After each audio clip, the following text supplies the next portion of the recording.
بسم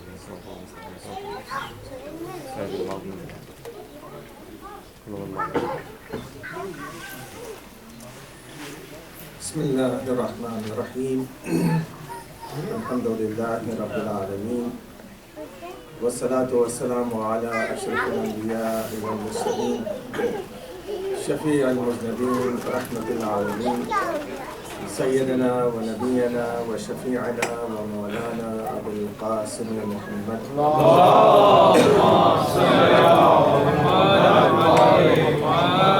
وآلہ الطیبین الطاہرین المعصومین الخیرین الفاضلین ولعنۃ اللہ علی اعدائہم اجمعین من الآن الی قیام یوم الدین اما بعد فقد قال اللہ الحکیم فی کتابہ المبین وہو اصدق الصادقین بسم اللہ الرحمن الرحیم وَلَقَدْ كَتَبْنَا فِي الزَّبُورِ مِن بَعْدِ الذِّكْرِ أَنَّ الْأَرْضَ يَرِثُهَا عِبَادِي الصَّالِحُونَ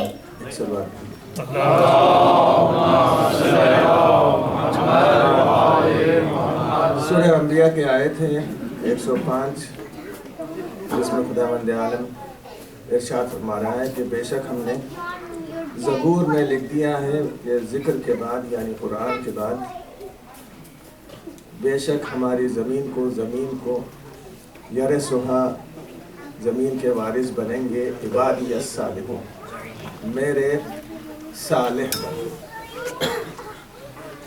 اور اس ضمن میں یہ آیت مخصوص ہے تعویل کے لحاظ سے امام عصر رضی اللہ عنہ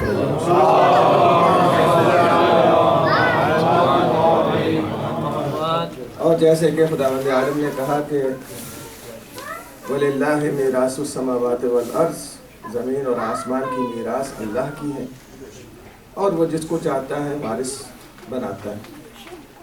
تو انبیاء نے ایک دوسرے کو وارث بنایا اور کل کی مجلس میں آپ کے گزار یہ باتیں ہوئی تھیں کہ حضرت ادریس کو آسمان پر اٹھا لیا، جناب الیاس کو اٹھا لیا اور جناب خضر حیات ہیں اور جناب عیسیٰ آسمان پر اٹھا لیے گئے۔ آج کی مجلس میں مجھے آپ کے سامنے یہ عرض کرنا ہے کہ غیبت جو امام کی ہے وہ مکمل غیبت ہے یا صرف معرفت کی غیبت ہے۔ ایک تو جسمانی غیبت ہوتی ہے کہ انسان نظر ہی نہیں آئے، اور ایک یہ کہ نظر تو آ رہا ہے مگر پہچان نہیں رہی۔ تو آج کی مجلس میں یہ ذکر ہوگا۔ تو پہلے تو غیبت ہی کے سلسلے میں بات ہو جائے کہ ہر نبی اپنے دور میں کچھ عرصے کے لیے اپنی امت سے غائب رہا ہے۔ جناب یوسف اپنے بھائیوں سے اور اپنے باپ سے، ماں باپ سے اور اپنے قبیلے سے غائب تھے، جن مصر میں تھے۔ مصر والے ان کو دیکھ رہے تھے مگر یہ دیکھ نہیں پا رہے تھے، اور یہ 20 سال کا عرصہ گزر گیا۔ پھر ان کے بھائیوں نے ان سے ملاقات کی، اب تو پہچان لیتے مگر اب بھی نہیں پہچان۔ یوسف سامنے کھڑے ہوئے، بھائی ان کی طرف دیکھ رہے ہیں مگر بھائی نہیں پہچان پا رہے کہ یہ یوسف ہیں۔ لیکن جب یوسف نے ان کو یاد دلایا تب انہوں نے پہچان کے کہا کیا تم ہی یوسف ہو؟ اس کا مطلب یہ ہے کہ ہمارے امام کی جو غیبت ہے وہ یوسف کی طرح ہے کہ رہیں گے ہمارے درمیان، ہر حج کے موسم میں وہاں پر موجود ہوں گے، مینا میں موجود ہوں گے، عرفات میں موجود ہوں گے، ہم دیکھ بھی لیں گے مگر اس وقت تک ہم نہیں پہچان پائیں گے جب تک کہ امام خود نہ کہیں کہ یہ میں امام ہوں۔ دوسرا مسئلہ جو سب سے اہم ہے وہ یہ ہے کہ ہر نبی اپنے دور میں کبھی ابتدائی طور پر اور کبھی درمیان میں غائب رہا ہے اپنی امت سے۔ جناب موسیٰ 28 سال تک بنی اسرائیل سے غائب رہے۔ جناب ابراہیم اپنی ولادت سے لے کر سن بلوغ تک اپنی امت سے غائب رہے، لیکن اس امت نے انتظار کیا، انکار نہیں کیا۔ جو انکار کر دے وہ جو ہے پھر نبی کی نبوت کو نہیں مانتا. اور خود رسول اللہ کے دور میں رسول اللہ نے 3 سال تک شعب ابی طالب میں گزارے اور 40 سال تک رسول کی نبوت پوشیدہ رہی. تو انتظار ایک، غیبت دو. یہ 2 چیزیں ہمارے لیے اس لیے اہم ہیں کہ ان 2 صورتوں میں ہادی کی غیبت اور ہادی کے انتظار کی صورت میں جو ماننے والے ہیں ان کے ایمان کا امتحان ہوتا ہے کہ کون اپنے ایمان میں کتنا پختہ اور کتنا مضبوط ہے. اسی لیے جب امام ظہور کریں گے تو 3 فرقے ہو جائیں گے. ایک فرقہ انکار کرنے والا، ایک فرقہ وہ جو شک میں مبتلا، اور ایک فرقہ وہ ہوگا جسے یقین کامل ہوگا. اور یہ وہ لوگ ہوں گے جن کے لیے کہا ہے رسول اللہ نے کہ جو انتظار امام میں مر جائے وہ ایسے ہے جیسے کہ بدر و حنین میں، بدر و احد میں میرے ساتھ شہید ہوا ہے.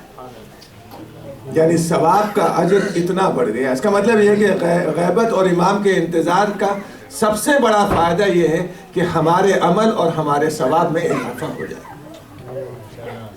دوسرے، غیبت امام میں اپنے آپ کو درست کرنے اور اپنے اعمال کو درست کرنے کا موقع ملتا ہے اور خود سے کوشش کر کے علم دین حاصل کرنے کا موقع ملتا ہے. مثال کے طور کے اوپر ایک سلوات بھیجیے محمد والی.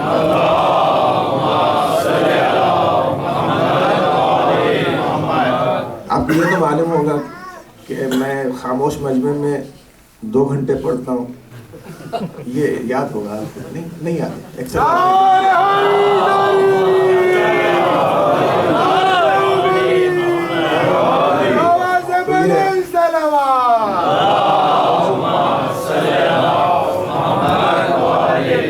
اور موضوع بہت وسیع ہے. تو یہاں پر جو ہے وہ انتظار کا لفظ امام نے، اس کے بعد امام صادق علیہ السلام فرماتے ہیں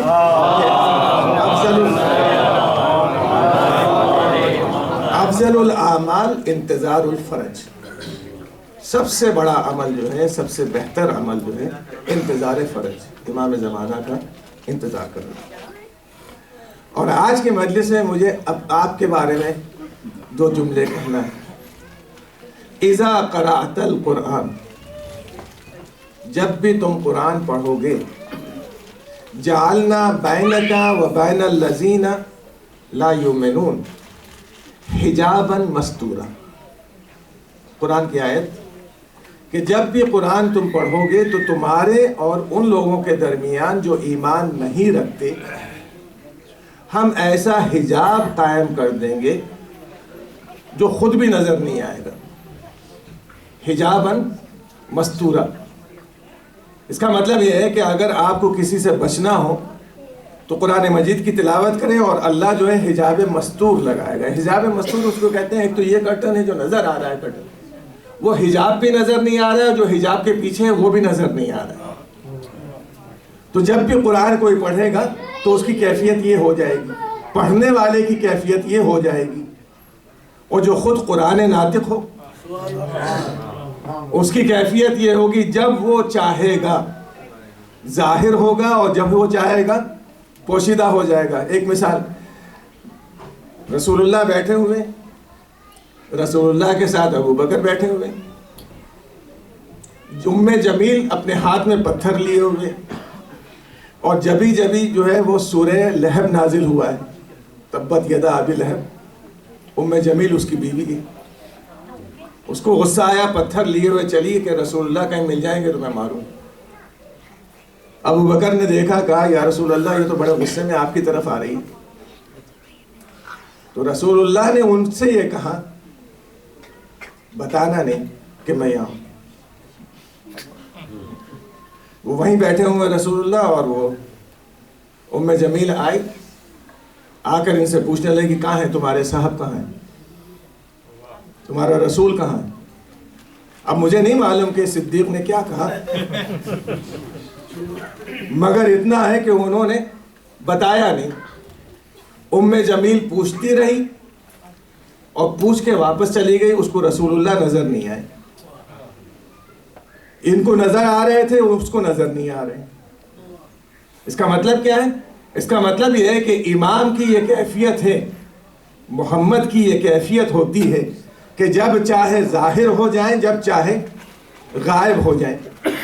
اسی لیے ہمارے علماء کرام نے جب بھی امام سے ملاقات کی ہے تو جب انہوں نے پہچان لیا ہے تو امام نظروں سے اوجھل ہو گئے. تو آپ یہ نہ سمجھیے گا کہ آپ کے مجالس جو ہیں وہ صرف مجالس ہوتی ہیں, کبھی کبھی امام کی بھی شرکت ہو سکتی ہے. ایک صلوات بھیجو محمد والے.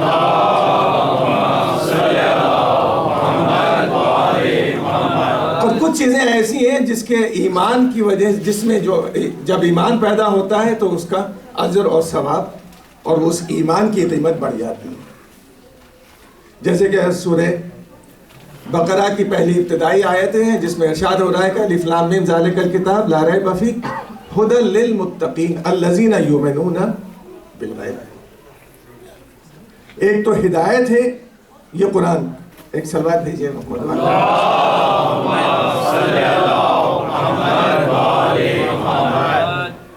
قرآن مجید میں شک کرنے والے تو بہت لوگ ہیں, بلکہ ایسے بھی لوگ ہیں جو کہہ دیتے ہیں کہ بھائی اللہ کی کتاب نہیں ہے, رسول نے خود بنا لی. تو یہاں پر جو ہے الف لام میم ذالک الکتاب لا ریب فیہ کیوں کہہ رہا ہے خدا؟ یہ وہ کتاب ہے جس میں کوئی شک نہیں ہے.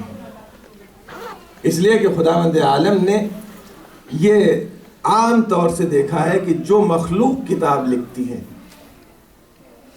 تو اس کے دیباچے میں, پریفیس میں یہ جملہ ضرور لکھتا ہے لکھنے والا کہ میری کتاب میں غلطیاں ہو سکتی ہیں.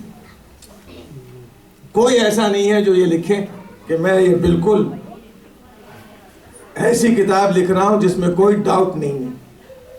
یہ وہی لکھ سکتا ہے جو خالق کلام ہے, یا وہ لکھ سکتا ہے جس کو خالق کلام نے امام کلام بنایا ہے. ایک صلوات بھیجے محمد والے.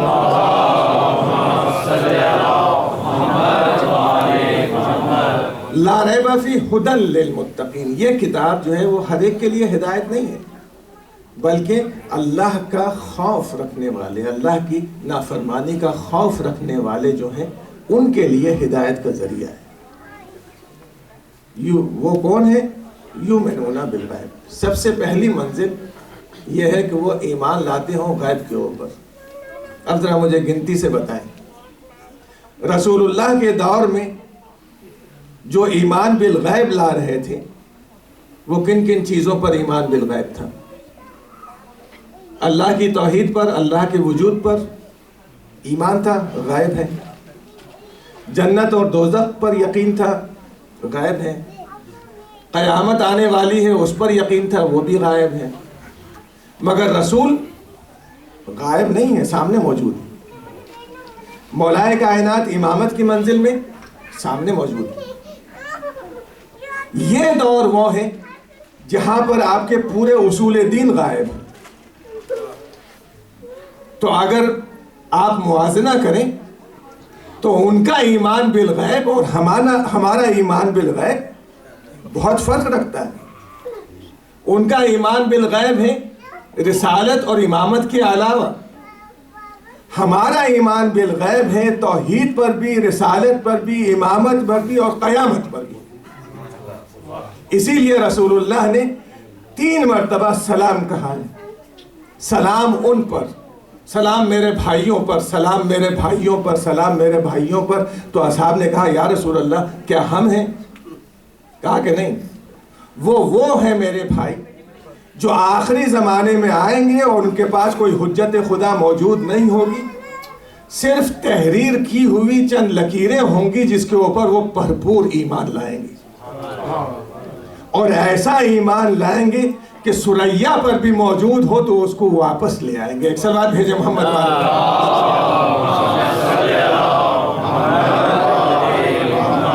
تو یہ غیب. اور آپ کے خوشی کے لیے ایک اور مثال دے دوں. بہلول کو اچھی طریقے سے آپ جانتے ہیں, لوگ اس کو دیوانہ کہتے ہیں. مگر یہ آپ سے بتا دوں کہ جب انٹیلیکٹ انتہا سے زیادہ کسی کی پہنچی ہوئی ہو تو جو کم انٹیلیکٹ والے ہیں تو اس کو پاگل سمجھتے ہیں. تو بہلول اس منزل پر تھے کہ لوگ ان کو بے وقوف کہتے تھے، اور ان کے پاگل ہونے کی بھی ایک وجہ ہے. ہارون رشید ان کو قتل کرنا چاہتا تھا اور امام نے ان کو وصیت کی کہ تم ایسے کرو کہ کل سے جنون اپنے اوپر طاری کر لو. تو جنون انہوں نے طاری کر لیا، اپنے پیروں کے بیچ میں لکڑی لے کر شہر میں گھومنے لگے، اور گورنر کو بتایا، پوچھا گیا کہ وہ بہلول کو بھیج دو یہاں قتل کرنا ہے. تو انہوں نے کہا کہ اب کیا قتل کرو گے، وہ تو پاگل ہو گئے. اور اس پاگل پن میں انہوں نے بڑے بڑے لوگوں کی اصلاح کر دی. اس میں ایک ابو حنیفہ بھی ہیں جن کی اصلاح کی. لیکن یہاں پر مجھے ان کی وہ بات بیان کرنا ہے کہ بیٹھے ہوئے ہیں ایک طرف کونے میں اور گھروندہ بنا رہے ہیں گھر مٹی کا، اور ہارون اور زبیدہ دونوں نکلے ہیں سیر و تفریح کرنے کے لیے. انہوں نے دیکھا اپن کو گھروندہ بناتے ہوئے، جا کے کھڑے ہو گئے، پوچھا زبیدہ نے کہ کیا بنا رہے؟ تو زبیدہ سے وہ کہتے ہیں جواب میں کہ جنت میں گھر بنا رہا ہوں. زبیدہ نے کہا بیچو گے؟ کہا کہ ہاں لے لو. کتنے میں؟ 1 درہم. اس نے درہم دے دیا. انہوں نے کہا کہ میں نے بیچ دی. چلے گئے. پورے راستے ہارون رشید زبیدہ کا مذاق اڑاتا رہا کہ ایک پاگل کے کہنے پہ آ کے 1 درہم ضائع کر دیا. جنت میں بتا. رات میں سویا، خواب میں یہ دیکھ رہا ہے کہ جنت میں بہت بڑا محل ہے، اور اس کے اوپر لکھا ہوا ہے کہ یہ وہ محل ہے جو بہلول نے زبیدہ کو بیچا ہے.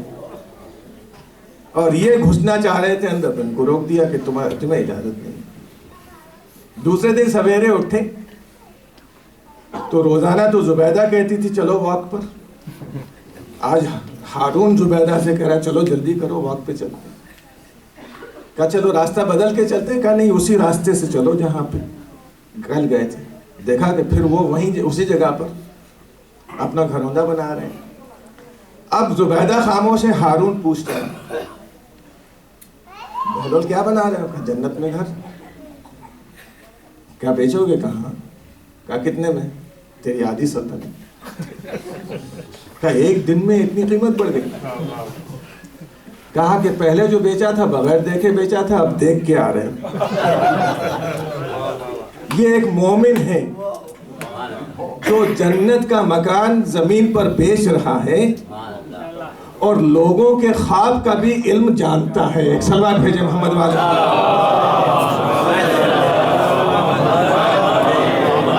تو بغیر دیکھے ہوئے ایمان لانے والے صحابہ ہیں، دیکھ کر ایمان لانے والے صحابہ ہیں، اور بغیر دیکھے ہوئے ایمان لانے والے آپ لوگ ہیں. تو دیکھیں کتنی قیمت بڑھ گئی. خود بخود یہ چھوٹے سے مکان کی قیمت تو اتنی ہے، اب ایمان کی قیمت کتنی ہوگی. اسی لیے رسول اللہ نے کہا کہ جو میرے خاص مومنین ہوں گے جنت میں ان کا مقام جنات عدن میں ہوگا، جو میرا اور میرے اہل بیت کا مقام ہوگا. ایک سلوات بھیجے محمد. ابھی ایک صاحب نے مجھ سے سوال کیا تھا کہ وہ جنت میں جائیں گے یا نہیں جائیں گے. میں نے کہا جنت میں کیوں جائیں گے؟ جنت میں جائیں گے یا نہیں جائیں گے کا سوال ہی نہیں ہے. اگر ایمان پکا ہے اور اہل بیت کی محبت ہے اور عمل صالح ہے تو اس میں کوئی دو رائے نہیں ہے جنت میں جائیں گے یا نہیں جائیں گے. بلکہ جنت کا یہ عالم ہے کہ رسول اللہ کہتے ہیں کہ الجنت تشتاق الی ثلاث. جنت کو خود اشتیاق ہے 3 آدمیوں کی، سلمان و بوذر، مرداد. یعنی ہم جنت کا اشتیاق کرتے ہیں کہ وہاں چلے جائیں، جنت یہ اشتیاق رکھتی ہے کہ یہ وہاں آ جائے. تو اس کا مطلب یہ ہے کہ مومن وہ ہے جو جنت کے لیے کوشش نہیں کرتا بلکہ رضوان خدا کے لیے کوشش کرتا ہے، جو رضوان اللہ اکبر ہے. تو یہاں پر جو ہے وہ اگر اس آیت کو دیکھیں، اور تو وراثت کی چونکہ آیت ہے لہذا دوسری آیت قرآن مجید کی، وَنُرِيدُ أَن نَّمُنَّ علی الذین استضعفوا فی الارض، ہم نے ارادہ کر لیا ہے کہ ہم احسان کریں ان لوگوں کے اوپر جو زمین پر کمزور بنا دیے گئے، نجعلہم ائمۃ، ہم ان کو امام بنائیں، ونجعلہم الوارثین، اور ہم ان کو وارث بنائیں۔ قرآن مجید کا جب ترجمہ آپ پڑھیں گے تو اس میں آپ کو یہ ملے گا کہ یہ جناب موسیٰ کے زمانے کی آیت ہے، مگر اہل بیت کی جب تعویل آپ سنیں گے تو اس میں صاف صاف لکھا ہوگا کہ یہ آخری زمانے میں جو کمزور طبقہ ہوگا، سب سے کمزور طبقہ، شروع آدم سے لے کر اب تک اگر آپ کمزور طبقے کا جائزہ لیں تو اہل بیت سے زیادہ کوئی کمزور طبقہ نہیں، جنہیں نہ بولنے دیا گیا، جنہیں نہ کچھ کرنے دیا گیا اور قید میں رکھا گیا، اذیتیں دی گئیں، تو ان کے لیے خداوند عالم کہہ رہا ہے کہ ہم اس کمزور طبقے کے اوپر یہ احسان کریں گے کہ ان کو امام بنائیں گے اور پوری زمین کا وارث بنائیں گے۔ اور چونکہ پورے زمین کا وارث ہے لہٰذا قرآن مجید کی دوسری آیت پکار کر کہہ رہی ہے وَأَشْرَقَتِ الْأَرْضُ بِنُورِ رَبِّهَا، زمین جاگ اٹھے گی اور چمک اٹھے گی اپنے رب کے نور سے۔ اب بہت سے لوگ پریشان ہیں کہ یہ رب سے مراد اللہ تو نہیں ہے، ایک سلوات بھیجے محمد والے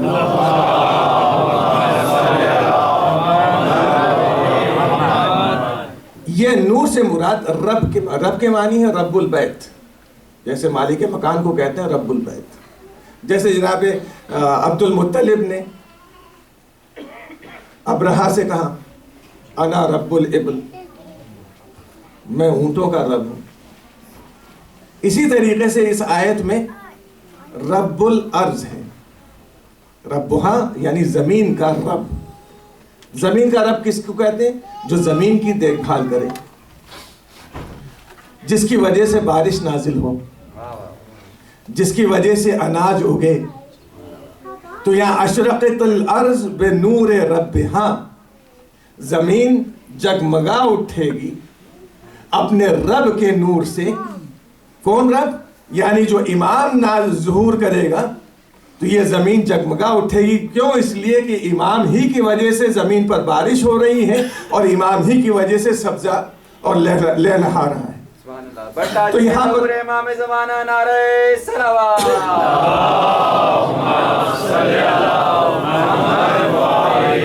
لیکن اس سے پہلے کچھ علامتیں، اب یہ علامتیں آپ ذرا سنجیدگی کے ساتھ سن لیں، کوئی بات۔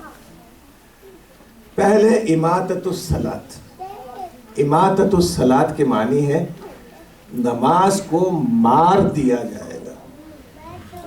یہ نہیں کہا جا رہا ہے کہ نماز کو نہ پڑھا جائے گا، نہیں، نماز کو مار دیا جائے گا۔ اماطۃ الصلاۃ، موت دے دی جائے گی نماز کو۔ موت کب دی جاتی ہے؟ جب کسی سے کسی کی روح نکال لی جائے۔ تو مولا کہہ رہے ہیں ساسا ابن سوحان سے کہ موت ایسی دی جائے گی نماز کو کہ نماز کی روح جو مخلوص ہے اور اخلاص ہے اس کو نکال لیا جائے گا اور نماز رہ جائے گی اٹھک بیٹھک۔ دوسرے، خیانت عام ہو جائے گی، جو امین جس کو بنائیں گے آپ وہ سب سے بڑا خائن ہوگا۔ تیسرے، مضبوط عمارتیں بنائی جائیں گی۔ چوتھے، جو قاضی ہوگا وقت کا وہ لوگوں کی گواہی جو جھوٹی ہوگی اس کو قبول کر لے گا۔ غلام برسر اقتدار آ جائیں گے اور نیک لوگ پوشیدہ ہو جائیں گے۔ قوم کے سردار جو سب سے بدترین لوگ ہوں گے وہ ہو جائیں گے۔ ابھی تو وہ زمانہ نہیں آیا ہے، جو بدترین لوگ ہوں گے وہ سردار ہو جائیں گے۔ رشوت عام ہوگی، سود عام طور پر کھایا جائے گا، ناچ گانے والے بڑی اہمیت رکھتے ہوں گے اور ان کو غور و فکر سے سنا جائے گا۔ لوگوں کے ساتھ ہمیشہ گانے کے آلات ہوں گے تو رکھے ہوئے گھومتے رہیں۔ اس کے علاوہ جو سب سے زیادہ مصیبت زدہ چیز ہے وہ یہ ہے کہ عورت مردوں کی صورت اور مرد عورتوں کی صورت ہوں گے، یعنی ان کا عمل بھی وہی ہوگا اور پہناوا بھی وہی ہوگا۔ گناہ کو گناہ نہیں تصور کیا جائے گا۔ تو آج دیکھیں کامن لا میں لوگ پڑے ہوئے گناہ کو گناہ نہیں سمجھتے، گیمبلنگ کو کھیل سمجھتے، گناہ کو گناہ نہیں تصور کیا جائے گا۔ اور جو شریر ترین لوگ ہیں ان کی عزت کی جائے گی صرف اس وجہ سے کہ وہ ان کی زبان سے اور ان کے اذیت دینے سے محفوظ ہو جائیں، اور جو نیکوکار ہیں وہ ذلیل ہوں گے۔ تو یہ دور آ رہا ہے قریب قریب۔ اس کے بعد امام کہتے ہیں ہر سطح میں زمین دھس جائے گی، بصرے میں زمین دھس جائے گی، بغداد میں زمین دھس جائے گی، مشرق سے ایک آگ نمودار ہوگی جس کا اثر مغرب تک پہنچے گا اور لوگ اس کو دیکھیں گے۔